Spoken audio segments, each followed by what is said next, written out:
Yan, dito gumagawa tayo ng chimenea gamit yung ating tubular na aluminum. Yan. Aluminum na ginamit ko rito para mas maging matibay siya. Ano? Hindi na siya nasa outdoor kasi ito parang hindi na ito kalawangan. Sabi na rin tayo magpipintura. Cladding yung ilalagay natin dito. Ito yung kanyang pinakabubong. Yan ang kanyang itsura ng kanyang pinakabubong. Yan, bali nakaganyan to sa pader. Yan, bali nakaganyan sa pader. Nakadikit sa pader to. Ganito ginawa ko. Yan, ito yung pinakabubong niya. Dito lalabas yung usok sa part na to. Lalabas yung usok. Lalagyan ko ito ng bubong. Cladding na lang din. Yung ni-router natin na yun para buo siya. Pag ganun, buo siya. Wala siyang putol. Yan, titignan natin kung magiging maayos ba yung pagkagawa natin dito. Ano? Yan ang kanyang black screw ginamit ko rito kasi medyo para mas matibay siya. Yan, taga-tagatlo siya. Para matibay talaga siya. Yan. Actually, matibay talaga siya. Hindi siya ala siyang kagalaw-galaw. Para kahit mahangin siya, hindi siya masira agad. Yan, sure niya. Pinakatukod niya, hindi ko na siya nilagyan ng bracket dito. Ayan, nirekta ko siya rito. Yan, lahat ng palikpik niya meron. Yan. Kahit dito, nakakapit talaga siya. Yan. Yan. Nakakain pa siya rito. Yan, nakapakain siya. Para matibay talaga. Yan. Yan. Yan. Lagay lang natin yung cladding na pinakabubong niya.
Medyo i-bend kasi natin to para walang dugtong na makikita. Ayan.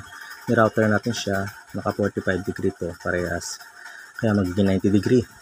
Ayan o. Halos makita yung aluminum. Ayan. Ganyan dapat na mag-router para hindi pumutok yung ating cladding. Ito yung ating ginamit na drill bit dito ng ating router. Ayan. 45 siya. Ayan. Ganyan. Ayan, lalagyan natin siya dito sa ating chimenea.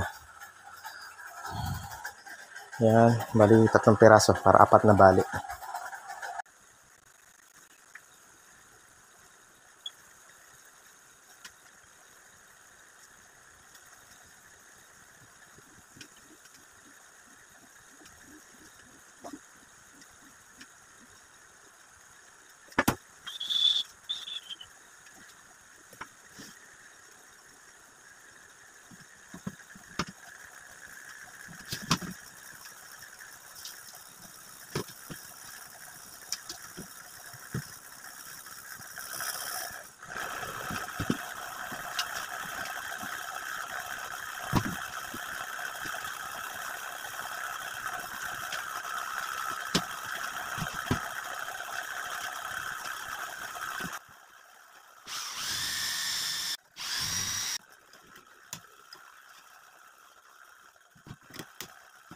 Yun, at ito yung ating finished product ng ating chimenea.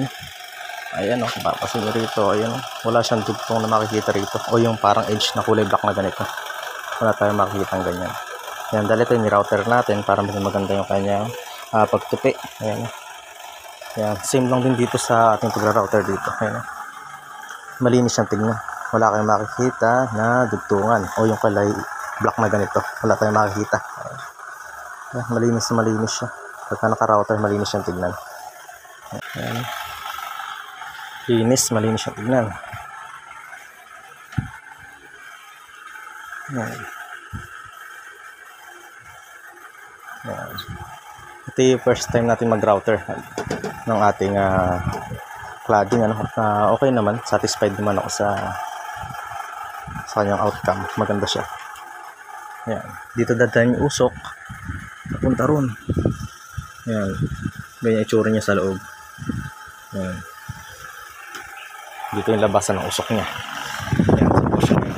Nalalabas yung usok. Ayan.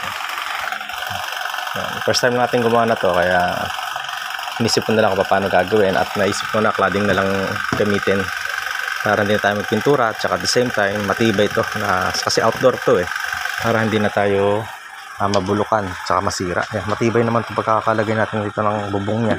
Cladding din yung ginawa natin bubong, matibay naman, kaya siguro tatagal naman to. Gagawin ko na lang ito ng magandang brace para kahit na umulan hindi siya masira.